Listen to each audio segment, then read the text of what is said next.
अस्सलाम वालेकुम everyone, this is D1 8th edition और चैप्टर नंबर 5 एक्सरसाइज 5A कर रहे हैं हम। इसका बेसिक क्वेश्चन है, आपको राउंड ऑफ सिखाना है हमने इसमें। ठीक है, कहते हैं राउंड ऑफ दिस वैल्यू 698,352 698,352 पहले ऑप्शन में इसको आपने करना है राउंड ऑफ टू नियरेस्ट 10।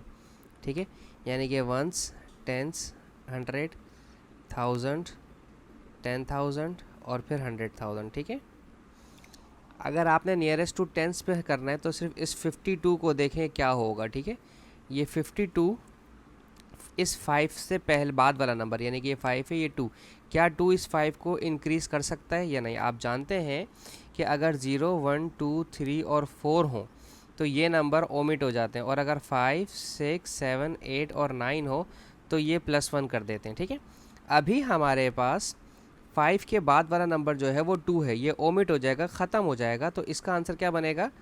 6 भी ऐसी रहेगा, 9 भी ऐसी रहेगा, 8 भी ऐसी रहेगा, 3 भी ऐसी रहेगा। बस ये जो 52 है, नियरेस्ट टू टेंस बोला है, तो ये 52 को राउंड ऑफ करके 50 कर देंगे। ठीक है, क्योंकि ये बैकवर्ड हो जाएगा, ये आगे 60 नहीं बन सकता था।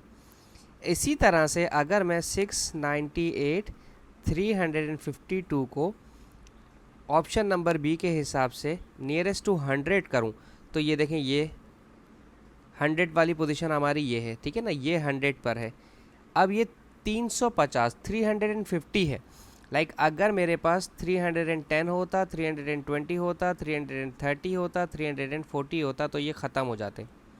लेकिन 350 हो या 360 हो या 370 हो, 380 हो या 390 हो, ये सब 400 बन जाएंगे। ठीक है, नियरेस्ट टू 100 में। ठीक है, तो हमारे पास 352 क्योंकि हाफ से ज़्यादा है। देखो, जैसे मैं आपको इस पर नंबर लाइन पर समझाने की कोशिश करता हूँ। ठीक है, ये 300 है, ये 400 है और 350 बीच में होता है। ठीक है, और अभी जो 352 यहाँ पे लाई कर रहा है, तो ये हाफ से आगे है तो ये फॉरवर्ड हो जाएगा, और अगर ये पीछे होता है, हाफ से पीछे होता है, तो ये बैकवर्ड हो जाता है। ठीक है, तो दिस विल बिकम 698 और 352 फॉरवर्ड होकर 400 बन जाएगा। राइट। अच्छा, ऑप्शन नंबर सी है 698 352 नियरेस्ट टू 1000, ये 1000 पर करना है इसको। ठीक है, अब 832 नंबर लाइन बनाकर समझाऊंगा, मुझे ज़्यादा अच्छा लगा नंबर लाइन बताने में। ठीक है, 8000 वाली चीज़ की बात करते हैं। ठीक है, यहाँ पर 8000 है, 8 के, यहाँ पर 8.5 के और यहाँ पर 9 के का मतलब 1000। 835 यहाँ कहीं पर होगा, तो इसका मतलब क्या है कि ये बैक हो जाएगा, 8000 हो जाएगा। तो ये पूरी वैल्यू जो है, पूरी वैल्यू आपकी 8000 बन जाएगी, यानी कि 69 एज इट इज़ रहेगा और 8000 बन जाएगा। सही। अच्छा, अगर हम ऑप्शन डी की बात करते हैं, ऑप्शन डी में है 698,352। अब 10,000 वाली वैल्यू को आपने फॉरवर्ड करना है, तो नंबर लाइन वाला तरीका मुझे ज़्यादा अच्छा समझ में आया। ये है 90,000, ठीक है, 95,000 और ये 100 के। ठीक है, अभी जो वैल्यू है वो है 98,000। 98,000 यहाँ कहीं पर होगा। ठीक है, तो ये फॉरवर्ड होकर 100 के बन जाएगा। तो जब ये 100 के बन जाएगा तो 98 जो है वो 700 बन जाएगा। क्या बन जाएगा? 700,000। याद रहेगी मेरी ये बात। कभी कोई बच्चा बोले इस 8 की वजह से इस 9 को फॉरवर्ड करके 10 बना दें। अच्छा, कुछ टीचर्स ने इसको एक और भी चीज़ समझाते हैं, गौर से देखिएगा। वो कहते हैं ये 2 छोटा है तो 5 को बड़ा नहीं कर सकता, ये 5 छोटा बड़ा है तो 3 को 4 कर देगा, ये 3 छोटा है तो 8 को बड़ा नहीं कर सकता, ये 8 बड़ा है तो 9 को बड़ा करके 10 कर देगा। ये भी बात समझ में आती है, ये भी कर सकते हैं। इतना कोई इसमें वो नहीं कि अगर ये समझाने की टीचर कोशिश करे तो आप बोले नहीं नहीं नहीं नहीं हम तो नंबर लाइन पे समझेंगे। हाँ, ऐसा नहीं कीजिएगा। ठीक है, टीचर थोड़ा सा फिर वो गुस्सा कर जाते हैं। ठीक है, अच्छा अब हम देखते हैं इसका ऑप्शन नंबर 2, क्वेश्चन नंबर 2 देखते हैं इसका। क्वेश्चन नंबर 2 हमारा है दोबारा, ओ डेसिमल में आ गया, ओहो। अच्छा जी, राउंड ऑफ, पहला ऑप्शन है मेरे पास 44,974.8, राउंड ऑफ टू नियरेस्ट 10। अब इस 0.8 को तो कंसीडर ही नहीं करें। ठीक है, जैसे ये मेरा 1 है, ये मेरा 10 है। ठीक है, तो 4 इस 7 को इंक्रीज नहीं कर सकता, तो 44970 ही रहेगा आंसर। ठीक है, ऑप्शन नंबर बी में 4497 और नियरेस्ट टू 100 करना है। अब 100 ये वाली वैल्यू है, ये 7 इस 9 को इंक्रीज़ करके 10 कर देगा, तो ये 49 जो है ये 50 बन जाएगा पूरा इस तरह से। बाकी ये है 44,000 तो ये 45,000 बन जाएगा। ठीक है, ऑप्शन नंबर सी पे आते हैं। दोबारा से लिखेंगे 44,974.8। पॉइंट के बाद की तो वैल्यू में कंसिडर नहीं कर रहा हूँ। अब 1000, ये वाला 1000, 1s 10s 100 1000। ठीक है, अब इस नंबर को राउंड ऑफ करना है। ठीक है, तो ये 9 इस 4 को क्या कर देगा, 1 नंबर इंक्रीज़ करके क्या कर देगा, 5 कर देगा, तो ये भी 45,000 ही बन जाएगा। ठीक है, अब कोई बच्चा बोलेगा सर दोनों आंसर 45,000 आ रहे हैं। हाँ तो आ जाए, कोई मसला नहीं है। वो वैल्यू उन्होंने इस तरह की दी हुई है 974.8। अब 10,000, 1s 10s 100 1000 और 10,000। ठीक है, 10,000 के बाद वाला नंबर जो 4 है इसको इंक्रीज़ नहीं कर सकता, तो ये 4 और 40,000 ही रहेगा। ठीक है, ये सही ना, बाकी सारे ज़ीरो हो जाएंगे, ये सारे ज़ीरो हो जाएंगे।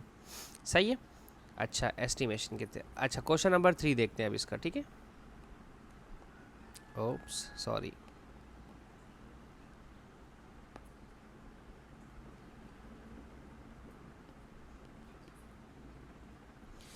क्वेश्चन 3 में कहते हैं correct to 1 decimal place, correct to nearest whole number. Okay, अगर मैं ऑप्शन नंबर ए की बात करता हूँ 45.7395, इसे 1 डेसिमल में लेके जाना है, यानी कि अभी ये 4 डेसिमल प्लेस है, इसे 1 डेसिमल में लेके जाना है।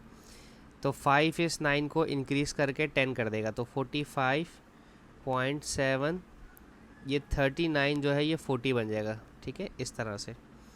अब ये 4 इस 7 को इंक्रीज़ नहीं कर सकता, तो 45.7 एज इट इज़ रहेगा। तो बस 45.7 हमारा 1 डेसिमल प्लेस में आंसर आ गया। ठीक है, मैं लिख भी देता हूँ यहाँ पे 45.7। ठीक है, अच्छा अब पूछ रहे हैं होल नंबर में लिखें, nearest to whole number. Okay, nearest to whole number के लिए 45.7 को ही उठाइएगा।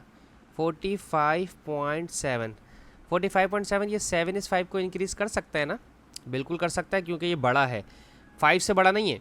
1 2 3 4 के अलावा है, 1 2 3 4 होता है तो वो अपने नंबर को इंक्रीज़ नहीं कर सकता। 5 6 7 8 हो, 9 हो, तो वो अपने नंबर को इंक्रीज़ कर सकता है। तो ये 45 जो है ये 46 हो जाएगा। नंबर लाइन वाली बात मेरी याद आ रही है। ओके, इसको कर देते हैं 46। अच्छा, अब इसके बाद हम देखेंगे नियरेस्ट टू 10th वैल्यू। ओ 0.77 वाली। okay, देखो यार 45.7395, 0.01 का मतलब ये है ये वाला पॉइंट 0 और 1 यहाँ पर आकर रोकने अपने आपको आपने। ठीक है, क्योंकि इसे हम कहते हैं नियरेस्ट टू 100th, TH लगता है हंड्रेड्स में। ठीक है, नियरेस्ट टू 100th, इसकी ये देखें ना थाउजेंड्स, इस तरह से ये हंड्रेड्स है THS के एंड में। ठीक है, तो मुझे 45.7 और ये 9 इस 3 को इंक्रीज़ करके 4 कर देगा, तो 45.74 इसका आंसर होगा। ठीक है, नियरेस्ट टू 100 में। अच्छा, अब नियरेस्ट टू थाउजेंड्स वाली बात करते हैं। तो नियरेस्ट टू थाउजेंड्स, अब देखो बेसिकली मैं आपको एक चीज़ समझाऊँ, 45.7395 ये होता है वंस और ये होता है टेंस। ठीक है, लेकिन सीधे हाथ की तरफ जाएंगे तो ये होता है टेंस, हंड्रेड्स, थाउजेंड्स। ठीक है, अब हमें थाउजेंड्स यहाँ पर आना है। ठीक है, तो अगर मैं इस 5 से इस 9 को इंक्रीज़ करूँगा तो ये 39 जो है ये 40 बन जाएगा। ठीक है, तो 45.74 और 0। अब पहले वाले ऑप्शन नंबर सी में तो 0 लिखा नहीं था, लेकिन यहाँ पर लिखना ज़रूरी है, क्योंकि ये मेरे पास वंस और टेंस, ये 100, ये टेंस, ये हंड्रेड्स और ये थाउजेंड्स वाली वैल्यू मेंशन करना ज़रूरी थी इस सवाल में। ठीक है, उससे पहले वालों में कोई ज़रूरत नहीं थी। अच्छा, अब हम देखते हैं इसका option number 4, question number 4।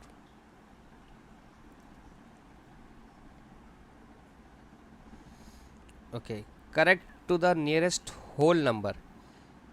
Simple है, ये 6 अगर मैं देखो बगैर किसी कैलकुलेशन के भी जाता हूँ, 7.697146, अंडरस्टूड बात है कि ये 6 इसको इंक्रीज़ करके 8 करेगा ही करेगा, लाजमी 8 करेगा एंड में जा करके, ख़त्म हो गई बात। 2 डेसिमल प्लेस का मतलब कि सिर्फ ये 2 नंबर बचने चाहिए, ठीक है। तो ये 7 इसको 9 को इंक्रीज़ करके 10 कर देगा, तो इसका आंसर आ जाएगा 7.70 लिखना ज़रूरी है क्योंकि 2 डेसिमल मांगा है उसने, ठीक है। नियरेस्ट टू द टेंस का मतलब 7.697146, ये वाला मेरा वंस है, ये टेंस है, टेंस, तो ये वाला नंबर डेफिनेटली 9 इस 6 को 7 कर देगा, तो इसका आंसर 7.7 आ जाएगा। बाकी आगे पीछे के नंबर मैं पढ़ ही नहीं रहा हूँ, ठीक है। नियरेस्ट टू 1 2 3 4 5, 1 2 3 4 और 5, ठीक है। तो इस 6 इस 4 को इंक्रीज़ करके क्या कर देगा 5, तो 7.697 और 15, ठीक है। सिर्फ क्योंकि देखो ना पॉइंट के बाद 3 और 2 5 थे, तो पॉइंट के बाद 3 और 2 5 नंबर आ गए ना मेरे पास, सही है। तो बस इसमें यही था, इसके साथ ही हमारे क्वेश्चंस खत्म होते हैं। होप सो आपको समझाने में कामयाब रहा हूँ। Thank you so much for watching my channel. अल्लाह हाफिज़।